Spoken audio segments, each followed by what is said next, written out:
नमस्कार दोस्तों, मैं हूं कमलेश। स्वागत है आप सभी का हमारे इस यूट्यूब चैनल हिंदी अध्ययन पर। दोस्तों, आशा करता हूं आप सब स्वस्थ होंगे, मस्त होंगे।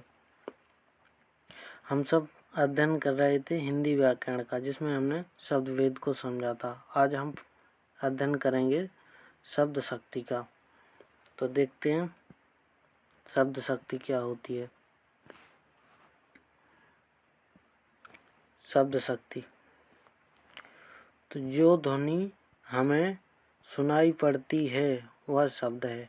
तो जो हमें ध्वनि सुनाई पड़ती है वह शब्द होता है, और उस ध्वनि से हम जो संकेत या मतलब ग्रहण करते हैं वह उसका अर्थ होता है। तो जो हमें ध्वनि सुनाई पड़ती है वह शब्द होता है। उस ध्वनि से जो हमें संकेत या मतलब ग्रहण होता है उसे उसका अर्थ कहते हैं। ठीक है। तो अतः शब्द हुआ बोधक। तो शब्द बोधक हुआ और अर्थ बोध। शब्द बोधक हुआ और अर्थ बोध हुआ। शब्द के द्वारा अर्थ का बोध होता है।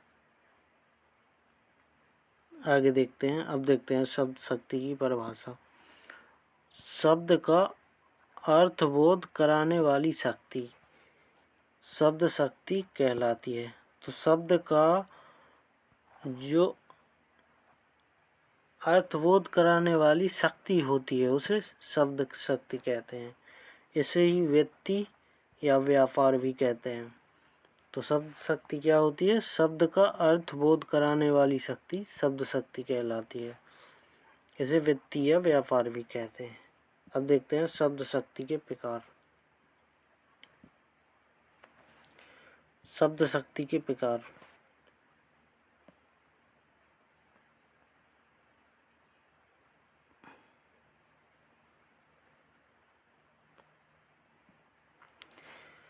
तो शब्द शक्ति 3 प्रकार की होती है: अभिधा, लक्षणा और व्यंजना।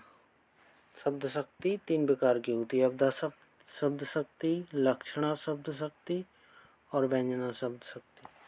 तो आइए समझते हैं अभिधा शब्द शक्ति क्या होती है।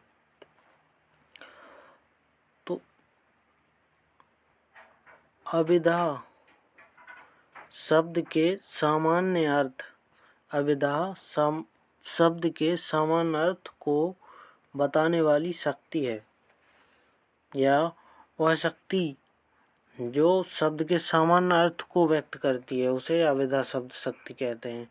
इसे शब्द की प्रथमा शक्ति भी कहते हैं। तो वह शब्द शक्ति जो शब्द का सामान्य अर्थ बताती है उसे अभिधा शब्द शक्ति कहते हैं। जैसे उदाहरण देखिए, बैल खड़ा है। तो इससे शब्द का सामान्य अर्थ बोध हो रहा है। बैल खड़ा है तो इसका सीधा सीधा अर्थ है कि बैल खड़ा है। और दूसरा उदाहरण देखिए, सीता बैठी है। तो इसका सीधा अर्थ है कि सीता नाम की लड़की या स्त्री जो भी है वो बैठी हुई है। अब देखते हैं लक्षणा शब्द शक्ति। लक्षणा शब्द शक्ति क्या होती है? तो अभिधा के असमर्थ हो जाने पर जिस शक्ति के माध्यम से शब्द का अर्थबोध हो। तो अभिधा शब्द शक्ति के असमर्थ हो जाने पर जिस शक्ति के माध्यम से शब्द का अर्थबोध हो उसे लक्षणा शब्द कहती हैं। तो लक्षणा शब्द शक्ति में उस शब्द से संबंधित अर्थ ही ग्रहण होता है। लक्षणा शब्द शक्ति से उस शब्द से संबंधित अर्थ ही ग्रहण होता है। जैसे मोहन बैल है। तो मोहन एक इंसान है और वह बैल नहीं हो सकता है, क्योंकि बैल एक जानवर है। तो इसमें मोहन के एक गुण की तुलना बैल से की गई है। मतलब मोहन बैल है, मतलब मोहन मूर्ख है। इसी तरह नौ दो ग्यारह होना, तो नौ दो ग्यारह होना यह भाग जाना के लिए प्रयोग किया जाता है, तो इसका अर्थ भाग जाना होता है। तो लक्षणा शब्द शक्ति वह शब्द शक्ति होती है जो उस शब्द से संबंधित अर्थ ही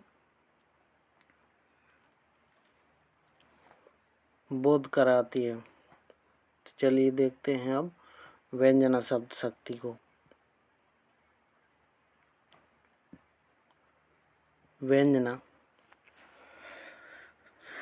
तो जो सामान्य एवं संबंधित अर्थ, चूँकि हम जानते हैं इस सामान्य अर्थ अभिधा में व्यक्त होता है और संबंधित अर्थ लक्षणा शब्द शक्ति में व्यक्त होता है।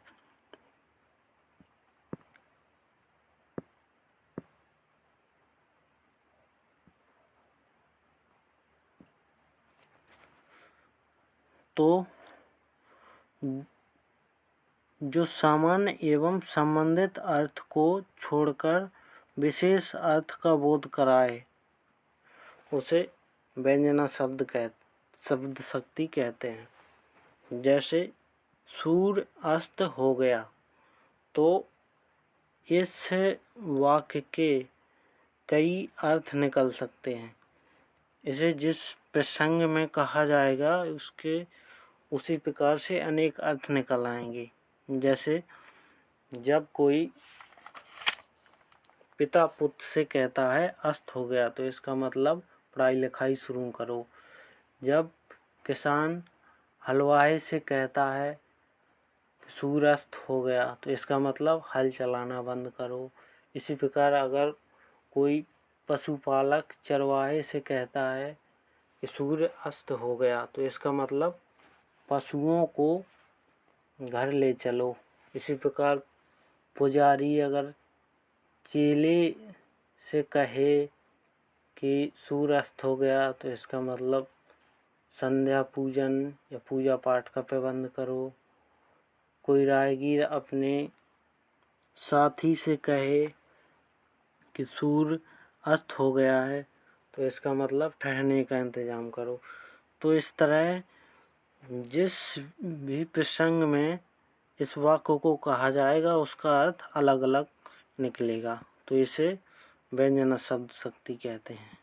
अब चलिए आगे बढ़ते हैं। अब समझते हैं लक्षणा शब्द शक्ति को थोड़ी डिटेल में। लक्ष्य, क्योंकि अवधा का तो अर्थ सीधा सीधा होता है, तो इसलिए अवधा को डिटेल में समझने की ज़रूरत नहीं है, परंतु लक्षणा और व्यंजना को हम डिटेल में समझते हैं। तो आइए समझते हैं लक्षणा को। लक्षणा की 3 शर्तें हैं।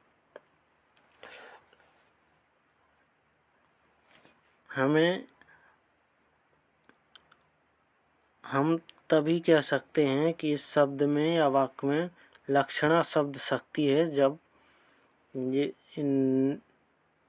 निम्न तीनों शर्तों की पूर्ति हो। जैसे नंबर 1 देखिए, मुख्य अर्थ में बाधा। जब किसी शब्द या वाक्य का मुख्य अर्थ बाधित हो तो हाँ लक्षणा शब्द शक्ति हो सकती है। जहाँ मुख्यार्थ और लक्षणार्थ में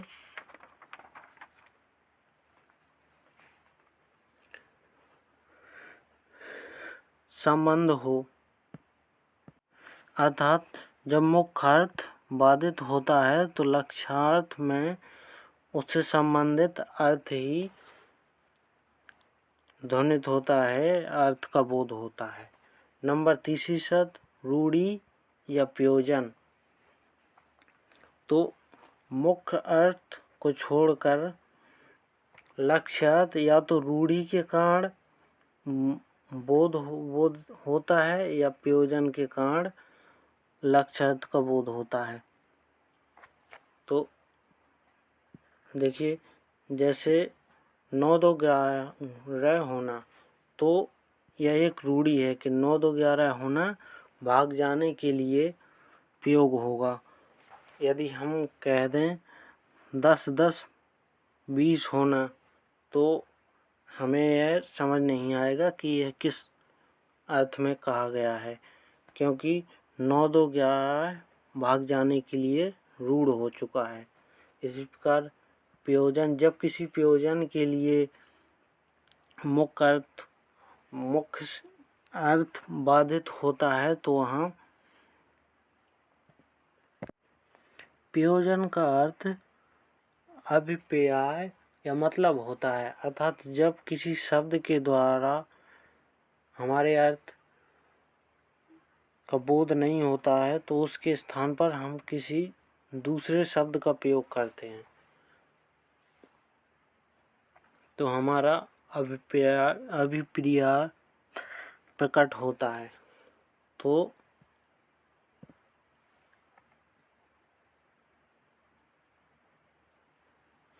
जैसे मोहन बैल है, तो हम मोहन को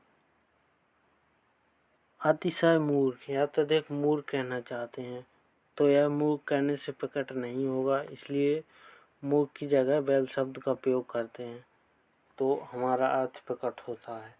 तो इसके लिए ये प्रयोजन शर्त हो गई, रूढ़ी और प्रयोजन। अब देखते हैं लक्षणा के प्रकार। तो जैसा कि हमने ऊपर देखा कि लक्षणा के लिए 3 शर्तें होती हैं, तो उन्हीं के आधार पर लक्षणा शब्द शक्ति 2 प्रकार की होती है, रूढ़ा लक्षणा और प्रयोजनवती लक्षणा। रूढ़ा लक्षणा, जहाँ रूढ़ी के कारण मुख्याधार से मुख्यार्थ से भिन्न लक्ष्यार्थ का बोध हो। जैसे राजा हरिश्चंद्र, जैसे उदाहरण हो आप तो राजा हरिश्चंद्र हैं, तो ईमानदार के लिए राजा हरिश्चंद्र का प्रयोग किया जाता है। इसका मतलब होगा कि आप बहुत ईमानदार हैं। तो राजा हरिश्चंद्र एक रूढ़ी है जो ईमानदार व्यक्ति के लिए प्रयोग किया जाता है। इस प्रकार हमने रूढ़ा लक्षणा को समझा कि जो रूढ़ी के कारण मुख्यार्थ से भिन्न लक्ष्यार्थ का बोध कराती है। अब देखते हैं प्रयोजनवती लक्षणा, जहाँ प्रयोजन के कारण मुख्यार्थ से भिन्न लक्ष्यार्थ का बोध हो, वहाँ प्रयोजनवती लक्षणा होती है या उसे प्रयोजनवती लक्षणा कहते हैं। जैसे देखिए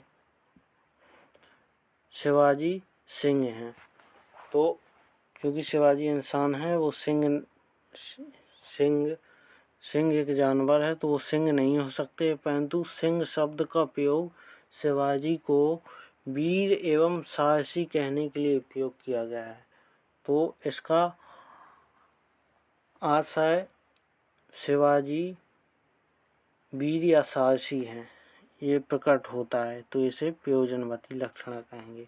जैसे लड़का शेर है, तो लड़का निडर है, शेर का अर्थ निडर निकलेगा, तो इसमें प्रयोजनवादी लक्षणा हो जाएगी। इस प्रकार हमने लक्षणा के 2 प्रकार समझे। 2 प्रकार होते हैं, रूढ़ा लक्षणा और प्रयोजनवती लक्षणा। अब आगे देखते हैं व्यंजना। तो जैसा कि व्यंजना हमने अभी पीछे समझा था कि जो सामान्य एवं संबंधित अर्थ को छोड़कर विशिष्ट अर्थ का बोध कराए उसे व्यंजना कहते हैं। तो व्यंजना का शाब्दिक अर्थ समझते हैं, वी धन अंजना, तो विशेष प्रकार का अंजन। जैसे अंजन काजल को बोलते हैं। जिस प्रकार अंजन लगाने से आँखों की ज्योति बढ़ती है, उसी प्रकार व्यंजना शब्द शक्ति से आकथित अर्थ प्रकट होता है। मतलब विशेष अर्थ जो हम कहते नहीं हैं, परंतु वो अर्थ प्रकट होता है, उसे व्यंजना शक्ति कहते हैं। तो आइए देखते हैं व्यंजना शब्द शक्ति के प्रकार। तो व्यंजना शब्द शक्ति के दो प्रकार होते हैं। नंबर 1 शाब्दिक व्यंजना और नंबर 2 आर्थी व्यंजना। तो शाब्दिक व्यंजना किसे कहते हैं? जहाँ अनेकार्थक शब्दों का प्रयोग किया जाता है वहाँ शाब्दिक व्यंजना होती है। इसको आगे उदाहरण द्वारा समझेंगे। और आर्थी व्यंजना जहाँ एकार्थक शब्दों का प्रयोग हो वहाँ आर्थी व्यंजना होती है। तो जहाँ अनेकार्थक शब्दों का प्रयोग हो वहाँ शाब्दिक व्यंजना और जहाँ एकार्थक शब्दों का प्रयोग हो वहाँ आर्थी व्यंजना होती है। आइए देखते हैं इनके उदाहरण।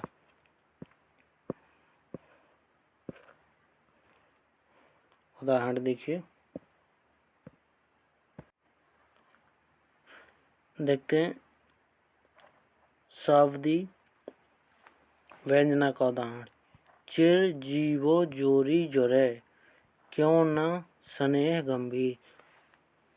तो एक पद्यबद्ध उदाहरण द्वारा शाब्दिक व्यंजना को समझते हैं। चिर जीवो जोरी जोरे क्यों न स्नेह गंभीर को घटिए विष भानुजा बे हलधर के वीर। तो बिहारी कहते हैं कि चिर जीवो जोरी जोरे, ये राधा और कृष्ण की यह जोड़ी चिरजीवी हो, इनका प्रेम गहरा क्यों ना जुड़े को घटिए विष भानुजा, दोनों में से कौन किससे घटकर है। ये विष भानुजा, ये विष भानुजा मतलब विष भानुजा, विष भानु धनजा मतलब विष भानु की पुत्री और वे हलधर के वीर। और दूसरे श्री कृष्ण, हलधर मतलब बलराम के वीर भाई श्री कृष्ण हैं। तो इसमें विष भानुजा और हलधर के अनेक अर्थ निकल रहे हैं। जैसे विष भानुजा विषव सब धन अनुजा। तो विषव की बहन या बैल की बहन यानी गाया, और हलधर बैल के वीर यानी बैल के वीर भाई यानी सांड। और तीसरे अर्थ इसके निकलेंगे, देखिए विषव विष राशि में उत्पन्न होने वाली, और दूसरी हलधर शेषनाग के अवतार, शेषनाग के अवतार। तो इस प्रकार विष भानुजा और हलधर के अनेक अर्थ निकल रहे हैं। तो इसमें शाब्दिक व्यंजना होगी। अब देखते हैं आर्थी व्यंजना का उदाहरण। मैं सुकुमारी नाथ बन जोगू तुम्हें उचित तप मोह कहाँ भोगू। तो सीता जी कहती हैं श्री राम से कि मैं सुकुमारी हूँ और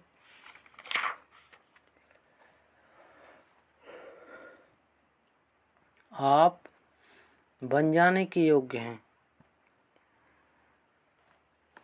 आपके लिए तप का रास्ता उचित है, तुम्हें उचित तप, आपके लिए तप का रास्ता उचित है और मोह कहाँ भोगू, और मुझे कह रहे हैं भोग के रास्ते पर चलने के लिए। तो इसमें सुकुमारी भोगू इन सभी शब्दों के एक ही अर्थ निकल रहे हैं। तो इनका अर्थ होगा कि सीता जी कहती हैं मैं ही सुकुमारी नहीं हूँ, आप भी सुकुमार हैं, आप बन जाने के योग्य हैं तो मैं भी बन जाने के योग्य हूँ। मैं राजकुमारी हूँ तो आप भी राजकुमार हैं। और मेरा भी बन जाना उचित है। तो इसमें सुकुमारी इन सभी शब्दों के एक ही अर्थ निकल रहे हैं, यानी ये सब एकार्थक शब्द हैं, तो इनमें आर्थी व्यंजना होगी। तो इस प्रकार हमने शब्द शक्ति को समझ लिया कि शब्द शक्ति क्या होती है, शब्द शक्ति के प्रकार, शब्द शक्ति के 3 प्रकार, अविधा क्या होती है, लक्षणा क्या होती है और व्यंजना शब्द शक्ति क्या होती है, इन तीनों में। और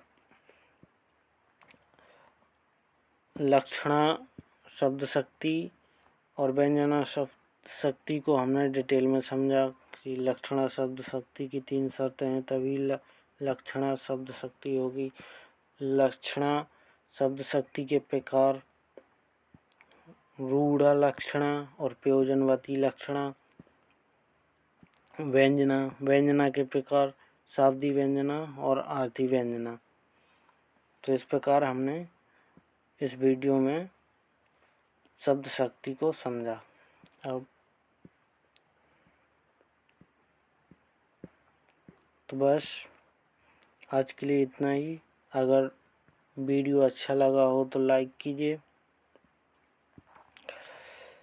अपने दोस्तों में शेयर कीजिए, चैनल को सब्सक्राइब कर लीजिए, बेल आइकन को प्रेस कर लीजिए। तथा आपका कोई डाउट हो तो कमेंट कीजिए, अगर आपका कोई सुझाव हो तो कमेंट कीजिए। वीडियो को देखने के लिए आप सभी का बहुत बहुत